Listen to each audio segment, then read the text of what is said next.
Friends, இந்த வீடியோவில் ஹிந்தி படங்களில் இருக்கிற தலைப்புகள் மூலமாக சில ஹிந்தி வார்த்தைகளை நம்ம கற்றுக்கலாம். இப்போ நீங்கள் ஃபஸ்ட்டு பார்க்குறீங்க பதாய்ஹோ. இந்த பதாய்ஹோ அப்படிங்கிற படம் தான் ரீமேக் ஆகி வீட்டில் விசேஷங்க அப்படின்னு சொல்லி ஆர்ஜா பாலாஜி நடிச்சு வந்தது இல்லையா, அது பார்க்குறீங்க.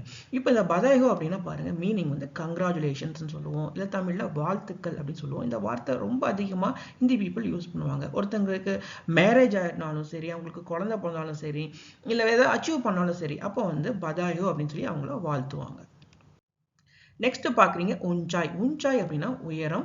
இந்த படம் பாருங்க, ஒரு 2 years பேக் வந்து அமிதாப் பச்சன் நடித்த படமாக இருக்குது. உயரத்தில் அவங்க ஏறிட்டு இருக்காங்க, அந்த ஹிமாலயஸில் அவங்க ஏறிட்டு இருக்காங்க, அதுதான் உயரம். இப்போது ஒருத்தரோட உயரம்னு சொல்லுவோம் இல்லையா, அதுக்கும் வந்துட்டு கண்டிப்பாக உஞ்சாய் அப்படிங்கிற வார்த்தை தான். அதே ஒருத்தரோட உடல் எடை இருக்கு இல்லையா, அந்த வெயிட், அதுக்கு வந்து வஜன் அப்படின்னு சொல்லுவாங்க. நெக்ஸ்ட் பார்க்குறீங்க, இந்த படம் பாருங்கள் மைதான். ஃபுட்பால் பேஸ் பண்ணி இப்போது ரீசெண்டாக அஜய் தேவ்கன் நடித்த படமாக பார்த்துருப்பீங்க.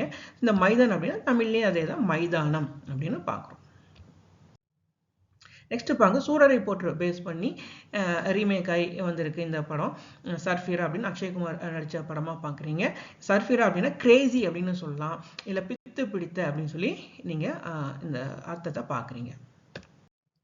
இப்போ இங்கே பாருங்க, ரீசெண்டாக ஹாட் ஸ்டாரில் இந்த வெப் சீரிஸ் போயிட்டுருக்கு, தாசா கபார் அப்படின்னு சொல்லி நீங்கள் பார்க்குறீங்க. அதாவது இது வந்து புதிய செய்தி. அதாவது தாசா அப்படின்னாலே ஃப்ரெஷ்ஷு, கபார் அப்படின்னாலே செய்தி, சமாச்சார் அப்படின்னு நீங்கள் கேள்விப்பட்டிருப்பீங்க செய்திக்கு. இங்கே வந்து கபார் அப்படின்னாலும் சரி, அதுக்கு செய்தி அப்படின்னு தான் நம்ம பார்க்குறோம். இந்த தாசா அப்படிங்கிற வார்த்தை இன்னும் ஒரு இடத்துல பாப்புலராக யூஸ் பண்ணுவாங்க. எங்கே அப்படின்னா தாசா சப்ஜி அப்படின்னு, ஃப்ரெஷ் வெஜிடபிள் அப்படின்னு அந்த இடத்துக்கும் இந்த வார்த்தையை யூஸ் பண்ணுவாங்க. இந்த மாதிரி இன்ட்ரெஸ்டிங்காக ஹிந்தி கற்றுக்க நம்ம தமிழ் வாலா சேனலை ஃபாலோ பண்ணுங்கள். தேங்க்யூ.